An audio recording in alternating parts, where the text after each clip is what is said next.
नमस्कार दोस्तों, आपका हमारे इस YouTube चैनल में हार्दिक स्वागत है। दोस्तों, ये दुनिया अजब गजब बातों और रहस्यों से भरी हुई है। कई बार तो ऐसी जानकारी मिलती है कि उस पर हैरत करें या विश्वास समझ नहीं आता।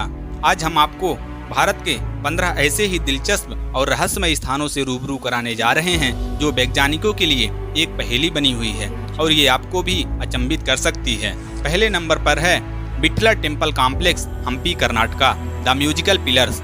मूल रूप से 15वीं शताब्दी में निर्मित यह मंदिर वास्तुकला के सबसे रहस्यमय स्थानों में से है। देश के अन्य सामान्य मंदिरों से अलग यह मंदिर 56 संगीतमय स्तंभों का एक संग्रह है जो धीरे से टैप करने पर संगीत में ध्वनियाँ उत्पन्न करते हैं। अंग्रेज इन संगीत में ग्रेनाइट के खंभों से इतना प्रभावित हुए कि इनकी हकीकत जानने के लिए 2 ग्रेनाइट के खंभों को आधा कटवा दिया। यदि आप भी रुचि रखते हैं तो मंदिर परिसर के अंदर इन स्तंभों की जांच कर सकते हैं। वर्षों से उत्सुक आगंतुकों ने नियमित रूप से उन्हें टैप कर कई अन्य संगीत स्तंभों को क्षतिग्रस्त कर दिया। इस विरासत स्थल को किसी भी तरह की क्षतियों से बचाने के लिए अब संगीतमय स्तंभों पर टैप करना मना है।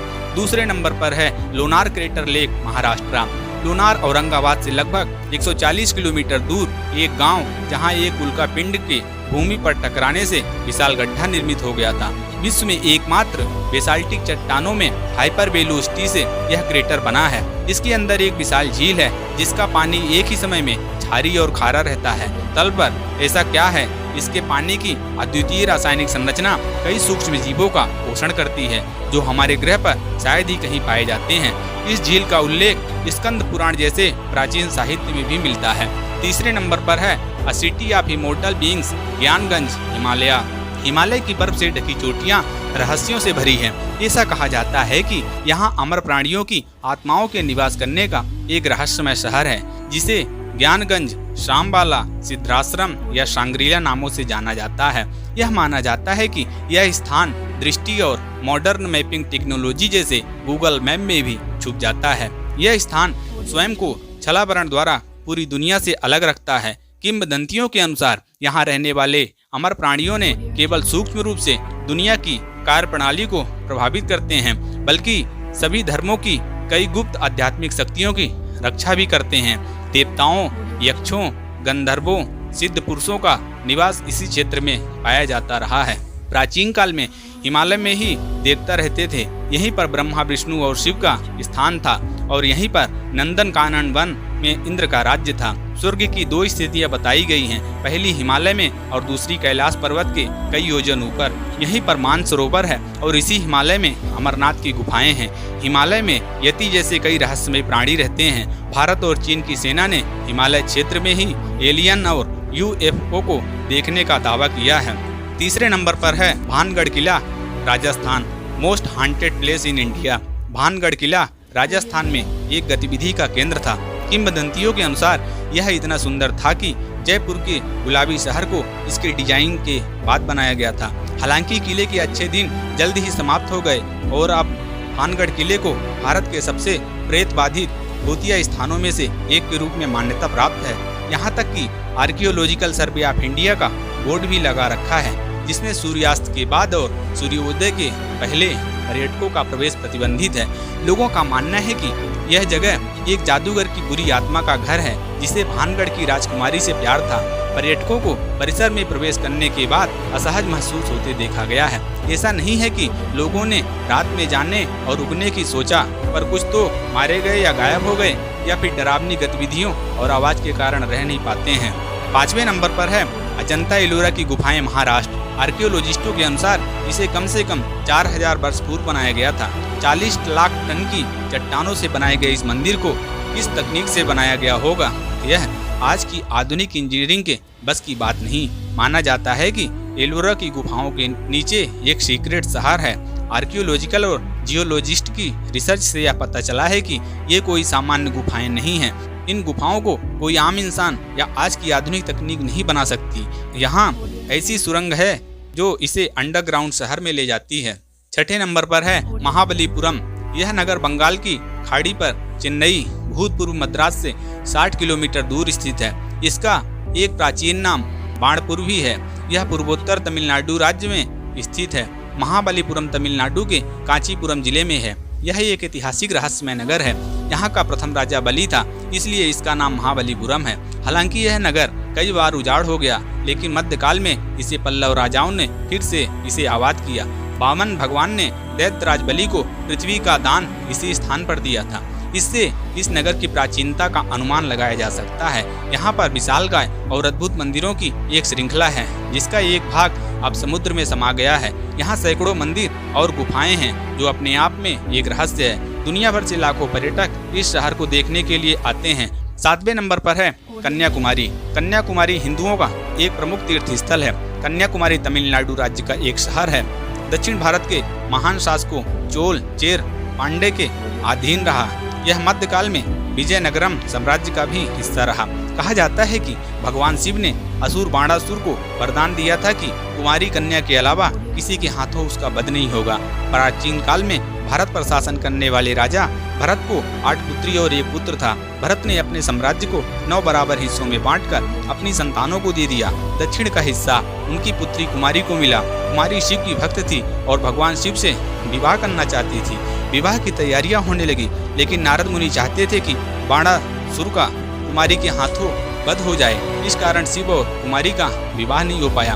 कुमारी को शक्ति देवी का अवतार माना जाने लगा और बाणासुर के वध के बाद कुमारी की याद में ही दक्षिण भारत के इस स्थान को कन्याकुमारी कहा जाने लगा। यहाँ के समुद्री तट पर ही कुमारी देवी का मंदिर है, जहाँ देवी पार्वती के कन्या रूप को पूजा जाता है। मंदिर में प्रवेश के लिए पुरुषों को कमर के ऊपर के वस्त्र उतारने पड़ते हैं। प्रचलित कथा के अनुसार देवी का विवाह संपन्न न हो पाने के कारण बच गए दाल चावल बाद में कंकर बन गए। आश्चर्यजनक रूप से कन्याकुमारी के समुद्र तट की रेत में दाल और चावल के आकार और रंग रूप के कंकर बड़ी मात्रा में देखे जा सकते हैं। कन्याकुमारी अपने सूर्योदय के दृश्य के लिए काफी प्रसिद्ध है। सुबह होटल की छत पर पर्यटकों की भारी भीड़ उगते सूरज की आगवानी के लिए जमा हो जाती है। शाम को सागर में डूबते सूरज को देखना भी यादगार होता है। उत्तर की ओर करीब 2 से 3 किलोमीटर दूर एक सनसेट पॉइंट भी है। 8वें नंबर पर है अमरकंटक। भारत की प्रमुख 7 नदियों में से अनुपम नर्मदा का उद्गम स्थल अमरकंटक है और यह मध्य प्रदेश के पुष्पराजगढ़ तहसील के दक्षिण पूर्वी भाग में स्थित अमरकंटक पवित्र स्थलों में गिना जाता है। यहाँ एक कमंडल है जो हमेशा पानी से भरा रहता है। आश्चर्य नहीं है कि यहाँ के बंदर भी आपको ध्यान करते हुए मिल जाएंगे। 9वें नंबर पर है floating island of Loktak Manipur. Manipur के फ्लोटिंग द्वीप पर आपको एक रहस्यमय नजारा देखने को मिलता है। लोकटक झील की सतह पर तैरता हुआ फ्लोटिंग द्वीप आपको आश्चर्यचकित करने के लिए पर्याप्त होगा।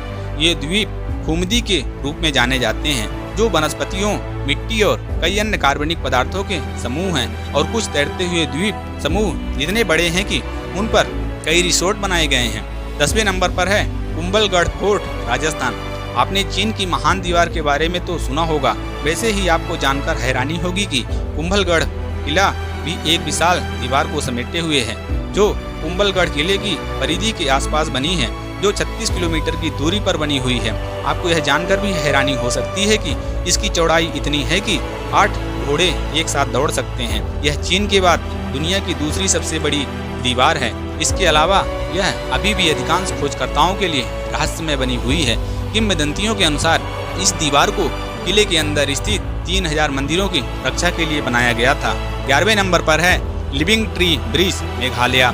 मेघालय के चेरापूंजी में खासी और जयंतिया जनजाति के लोग द्वारा पेड़ों से पुल सेतु का निर्माण किया जाता है। यहाँ के लोग पेड़ों की मोटी जड़ों और शाखाओं को नदी के एक किनारे से दूसरे किनारे पर जोड़कर पुल का निर्माण करते हैं। यह पेड़ एक दूसरे से चिपके हुए होते हैं, जिससे नदी के बीच एक प्राकृतिक पुल का निर्माण होता है। यह जगह पर्यटकों को बहुत ही आकर्षक लगती है, जो उनके लिए किसी रहस्य से कम नहीं है। 12वें नंबर पर है बैलेंसिंग रॉक, महाबलीपुरम। महाबलीपुरम की एक विशाल चट्टान भी किसी रहस्य से कम नहीं है। यहाँ 250 टन व 5 मीटर व्यास की यह चट्टान एक चिकनी ढलान पर बिना हिले डुले रखी हुई है, जिसके कारण यह महाबलीपुरम में एक प्रमुख पर्यटक स्थान बना हुआ है। इसे कृष्ण की बटरबाल के रूप में जाना जाता है। इस विशाल चट्टान के नीचे बैठना बहुत ही हिम्मत की बात माना जाता है। 13वें नंबर पर है मलाना गांव, हिमालय का एथेंस। हिमाचल प्रदेश के कुल्लू में बसा है मलाना गांव। ये गांव अपने आप में काफी रहस्यमयी और दिलचस्प है। सबसे पहली बात, आपको यहाँ कुछ भी छूने की इजाजत नहीं है। जी हाँ, सही सुना आपने, आप यहाँ कुछ भी छू नहीं सकते। अब इसके पीछे की वजह भी जान लीजिए। दरअसल मलाना के निवासी अपने आप को सर्वश्रेष्ठ मानते हैं। ऐसे में किसी बाहरी इंसान ने अगर उनके मंदिर, घर, यहाँ तक की दुकानों को भी छू लिया तो वो उस पर 1000 से 2000 तक जुर्माना लगा देते हैं। यहाँ के निवासी भारत का संविधान भी नहीं मानते। इनके अपने सदन हैं और अपने नियम कानून, जिसका वे बेहद सख्ती से पालन करते हैं। इनका कहना है कि नियम तोड़ने से हमारे देवता नाराज हो जाएंगे, जिससे पूरा गांव तबाह हो जाएगा। गांव वाले जमलू ऋषि की पूजा करते हैं। इस गांव के इतिहास के मुताबिक जमलू ऋषि ने ही इस गांव के नियम कानून बनाए थे। ऐसा माना जाता है कि जमलू ऋषि को आर्यों से भी पहले से पूजा जाता रहा है। अब कुछ और दिलचस्प बातें। यहाँ के लोग खुद को आर्यों का वंशज मानते हैं, लेकिन एक अन्य परंपरा के अनुसार वो खुद को सिकंदर के वंशज मानते हैं। गांव वालों के मुताबिक जब सिकंदर ने भारत पर आक्रमण किया तो उसके कुछ सैनिकों ने सेना छोड़ दी और यहाँ आकर बस गए। वहीं यहाँ साल में एक बार बांगली उत्सव मनाया जाता है, जिसमें वे लोग मुगल सम्राट अकबर की पूजा करते हैं। यहाँ आने वाले टूरिस्टों को गांव में रुकने पर मनाही है। वो लोग गांव के बाहर टेंट में रह सकते हैं। यहाँ की भाषा भी कुछ अलग है। यहाँ की बोली में आपको ग्रीक, संस्कृत और तिब्बत की कई बोलियों का मिश्रण मिलेगा, जो आसपास की किसी भी बोली भाषा से मेल नहीं खाती।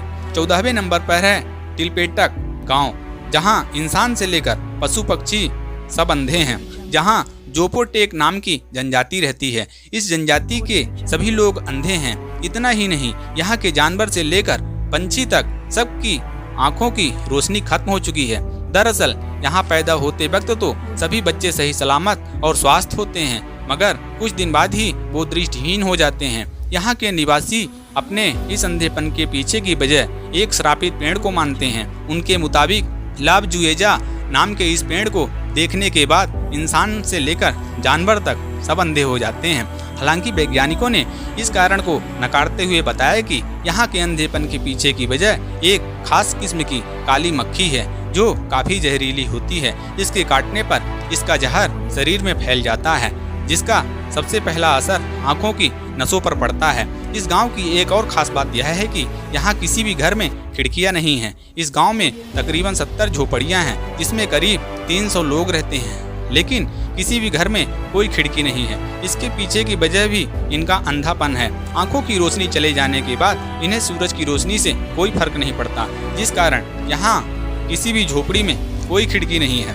15वें नंबर पर है केरल का पद्मनाभ मंदिर। पद्मनाभ मंदिर केरल का वह रहस्यमय मंदिर है जहां बेशुमार खजाना छुपा हुआ है, जिसके आगे दुनिया की बड़ी से बड़ी दौलत भी कम लगती है। इस मंदिर की देखभाल त्रावणकोर का राज परिवार करता है, जो आज भी इस पद्मनाभ स्वामी मंदिर के छठे तहखाने को खोलने की अनुमति किसी को नहीं देता। परिवार को डर है कि अगर मंदिर के छठे तहखाने का दरवाजा खुला तो अपशकुन हो सकता है। हम आपको यहाँ बता दें कि 136 साल पहले इस दरवाजे को खोलने की कोशिश की गई थी, लेकिन बीच में ही एक अनजान डर के कारण दरवाजा खोले बगैर इसे बंद कर दिया गया। दरवाजे के पीछे से पानी की तेज धार जैसी आवाज आने लगी।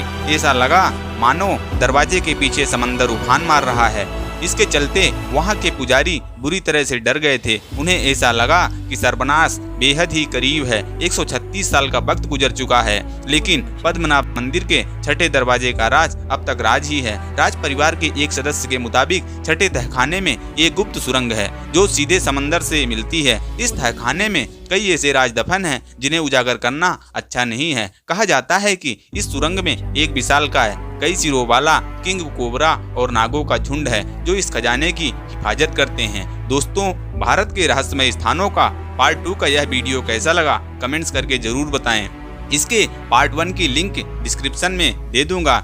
जिन्होंने अभी तक नहीं देखी वो देख सकता है। अतः चैनल को लाइक, सब्सक्राइब और शेयर करना ना भूलें। मिलते हैं नेक्स्ट वीडियो में, तब तक के लिए जय हिंद, वंदे मातरम।